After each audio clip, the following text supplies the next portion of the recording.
creative writing. I'm going to talk about like the benefits to children as they like learn through the world with creative writing, the benefits to adults, how you can use like fantasy writing to make political commentary with odes to Animal Farm and Hunger Game, and about emotional release that comes from like using creative writing to process your emotions. That's all So, great. I really like that. I think part of what's really interesting about that is we also have some caveats because creative writing in the process of world building or character building seems similar in many ways to the method acting that I'm going to make Faith keep writing about, even though she gets bored with the topic after 5 days. But, Faith can talk about the ways that those acts of creativity and imagination can make you vulnerable and possibly disempower or even harm somebody. So I think those those two viewpoints work really well together to help you to sort out and move through what you're eventually going to discover in your research. Because it sounds like, Amaya, as you started doing research, you kind of discovered something that you were excited about. mm-hmm. There is no barking. And also, this paper has to be like 20 pages, doesn't it? Well, theoretically. Theoretically, like, what are you expecting? I'm expecting it to be as long as it needs to be to include the research and fully fleshed out kind of argument. But you can have sections and you can use white space, and I count ideas and not words or pages. So I'm not as attached to that idea of 20 pages as others might be. Yeah, because And I feel like this is also a really easy topic to research because there's just so much. There's so many different routes I could take and so many different like sections I could talk about. yeah. Yeah, I think it sounds like a really great idea. Have you been able to speak to anyone in creative writing about I haven't yet. yeah. I might meet up with Brock Adams. But also another question.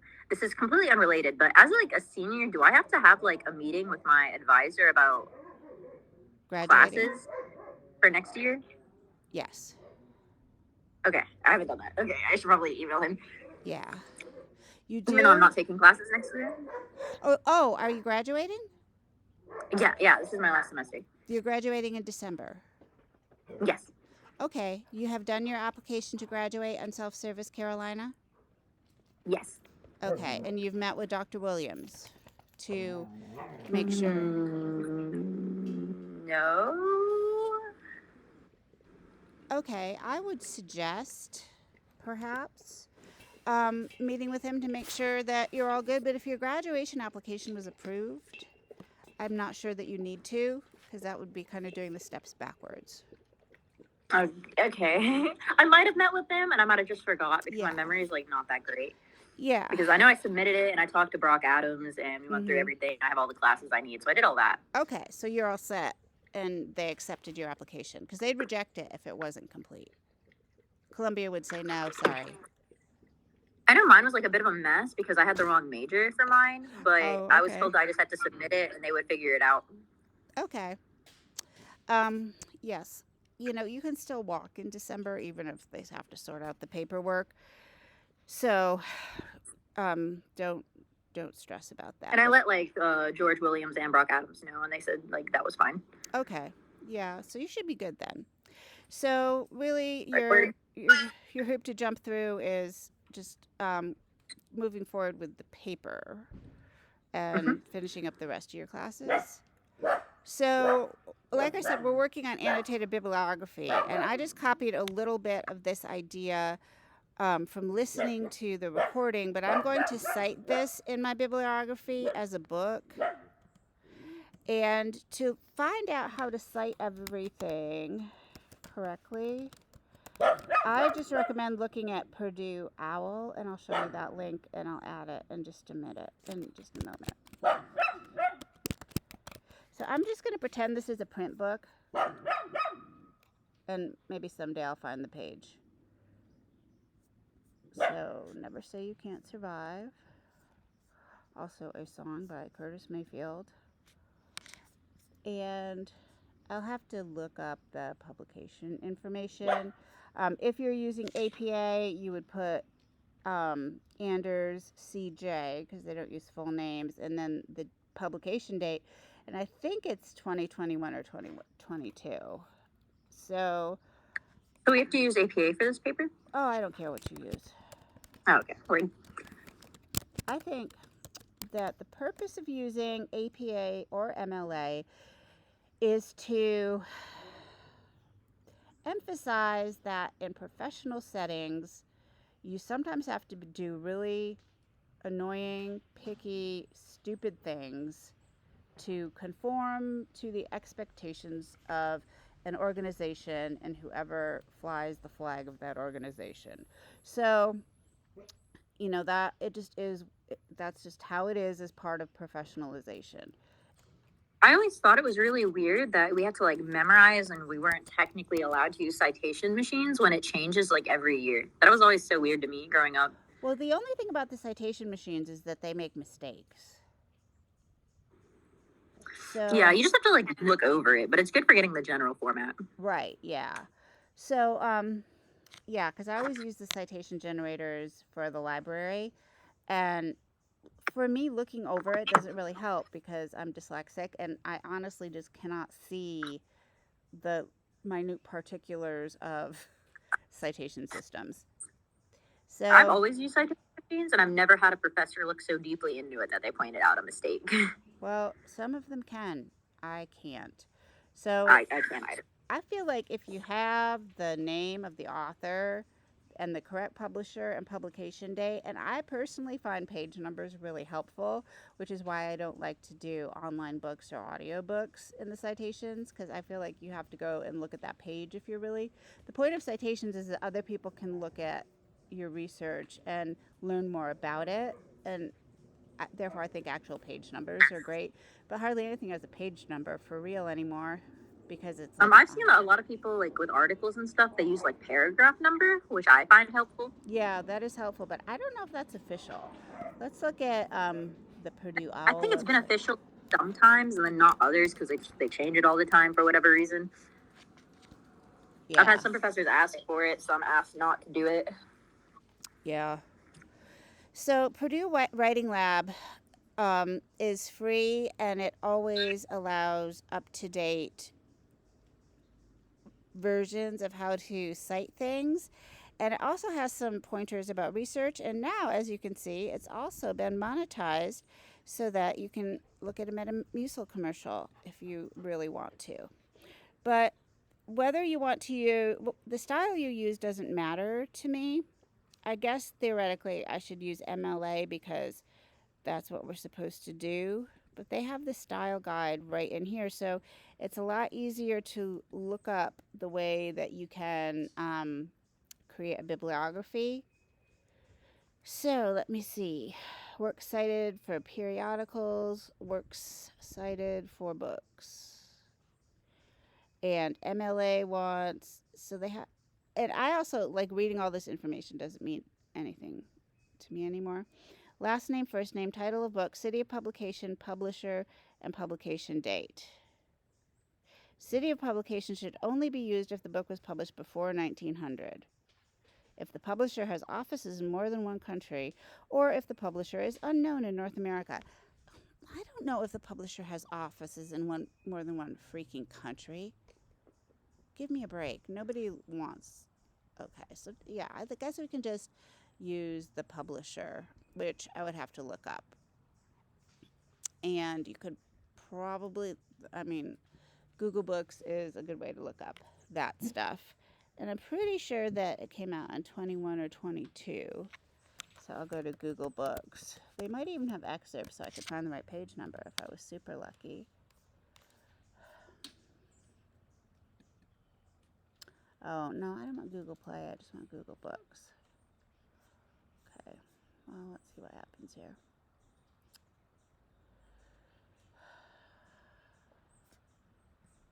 Let's just look up the book and see.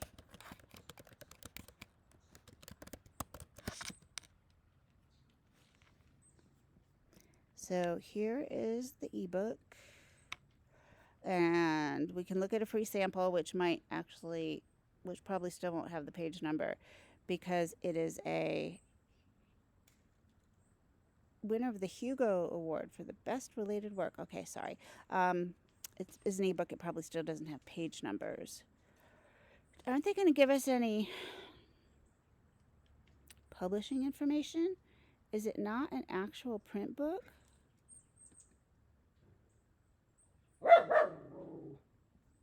It looks like it would be a print book. Anyway, it's 2021, so I'm just going to put the year. And I'm going to put Tor.com. But usually there's like a publisher like Penguin or something. Then I'm going to strangle that dog.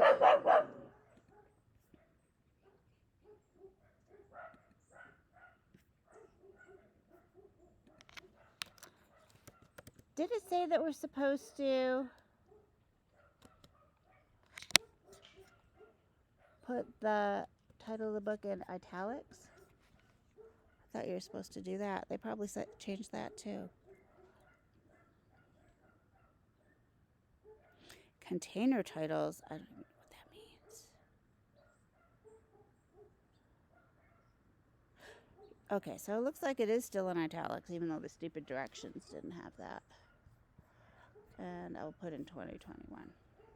So for the annotation, I'm just going to put Tor Publishers.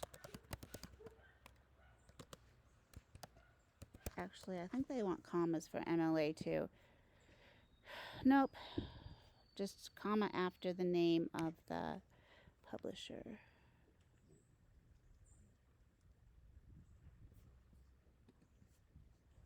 So Tor Publishers 2021. So that to me is a perfectly good citation. And then we have a paraphrase of what she said about world building, referencing Ursula K. Le Guin. And for what you just said, Amaya, you could actually add more about, what you just told me about your topic and how it fits well with your topic. For Faith's topic, you could add something like,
okay, so just something like that in which you are explaining how this source will be helpful to you. So the other, Something like what? oh, I just typed, am I sharing the screen still? I just typed something. I'm not? Oh, heck. Sorry, so I've been going back and forth between Purdue and the, I don't know why it kicked me out of screen sharing.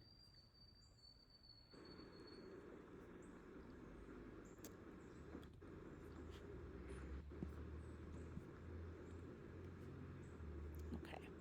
So I've been going back and forth. I used some materials from the Tor website that has some of the text. I don't have it open here, but I used the Scribd website because I was listening and transposing. So this has to be... I still can't Yeah, it says you're sharing your content, but it just looks like a gray screen on my phone. That's so tragic. Huh, maybe it won't share Google Play. Will it share Purdue Owl? It might be an issue with like me being on my phone, maybe. Yeah, it shouldn't though. Well, Yeah, let's it see. usually works because I've seen you share your screen earlier, but for some reason, let me leave and try to come back. Okay.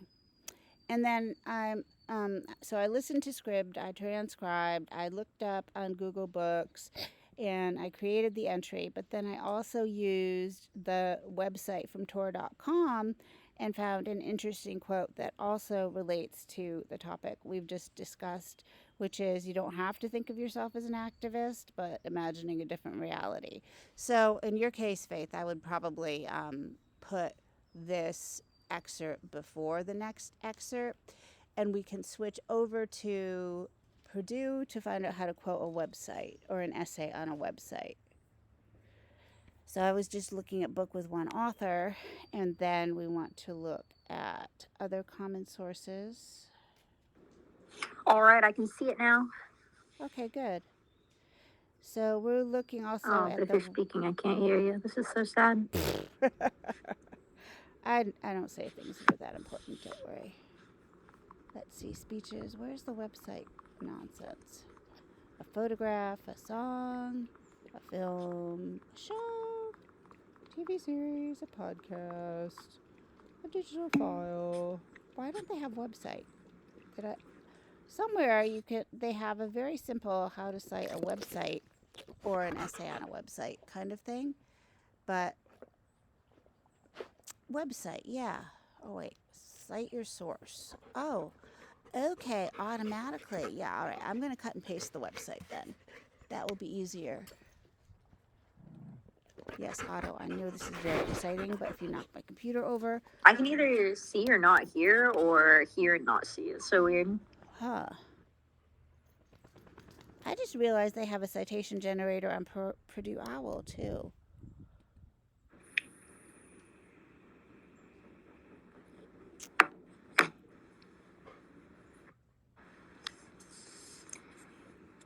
So where's the citation?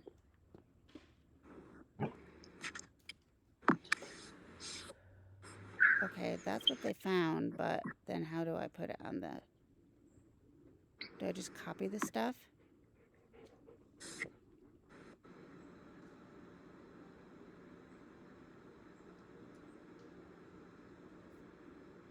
Okay. I'm using the Purdue Owl thing to try to help me make a citation. So the author, Charlie Jane, the website title. Publisher is Tor, I think. I might be wrong. Might have to look back at Google Books for that. So let's complete the citation. Okay, that looks good enough to me.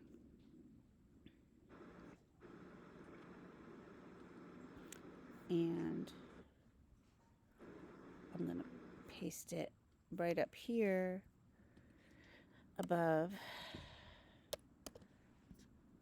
this quote where it says you don't have to think of yourself as an activist. But here we have two sources for the bibliography. Now,